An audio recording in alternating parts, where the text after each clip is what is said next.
Welcome to my channel Phi Concepts CHM. This is the fifth part of the field effect transistor series,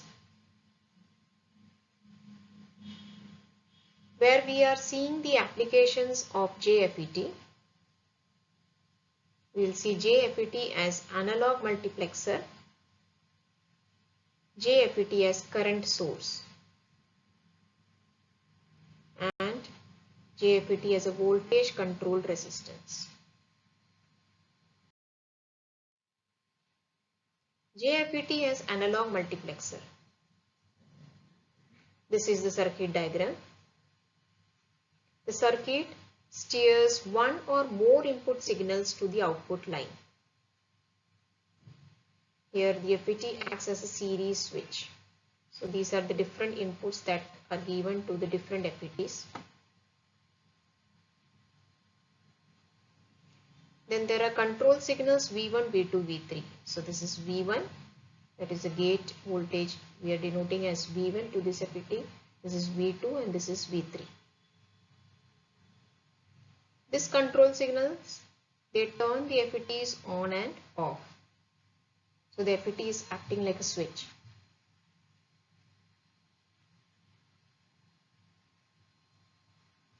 When the control signal is high, the input is transferred to the output because the FET will be turned on.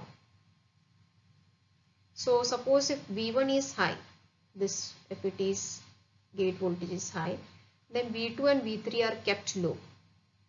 V2 and V3 are kept low, and what will happen is that this input sine wave input will be transferred to the output. So the output is a sine wave. Normally only one control signal is kept high to ensure only one input is transmitted. Next, JFET as a current source. So suppose you have a load that requires a constant current. So we use a shorted gate FET, that is VG is 0, to supply the constant current. That is, this is the self-bias mode. Then the load current will be equal to IDSS, as VGS will be equal to 0. If the constant, if the load current, we want a specific value, then we can use an adjustable source resistor, which is shown in this circuit. The self-bias will produce negative values of VGS.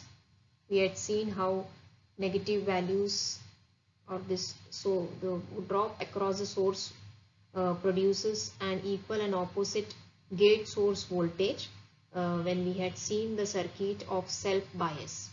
You can refer to that video for more details. So the self-bias will produce negative values of VGS. By adjusting the source resistor, we can have specific constant load current. Therefore, the FET produces a fixed load current, one that is constant even though the load resistance changes.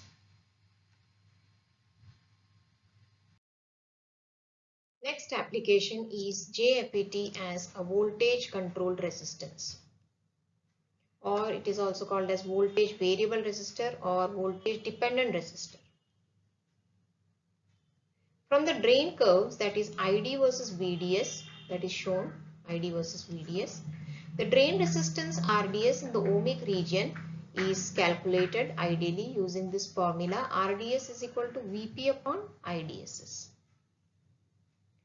The graph shows drain curves near the origin with VDS less than 100 millivolts.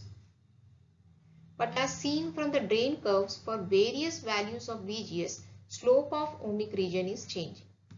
So we can see that for that here VGS is 0 volt, VGS is equal to minus 2 volt, minus 4 volt. For all these curves, the slopes are changing. That is, RDS can be calculated from the slope of the drain curve.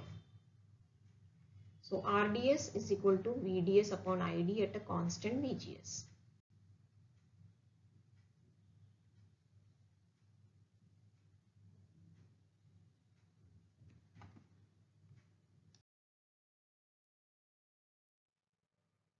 So now when VGS is equal to 0, we get RDS, or it is calculated, RDS is calculated as 125 ohms. For VGS is equal to minus 2 volts, RDS is taken as 250 ohms, and for VGS is equal to minus 4 volt, we have taken 1 kilo ohms. We have calculated 1 kilo ohms. Hence we can see that VGS controls the RDS, that is JFET acts as a voltage controlled resistance in the ohmic region.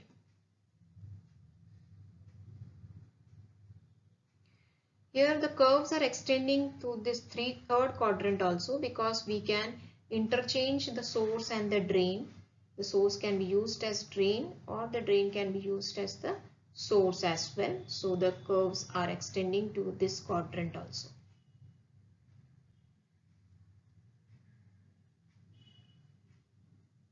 Further, as drain curves extend on both sides of the origin, a JFET can be used as a voltage variable resistance, that is VVR, for small AC signals.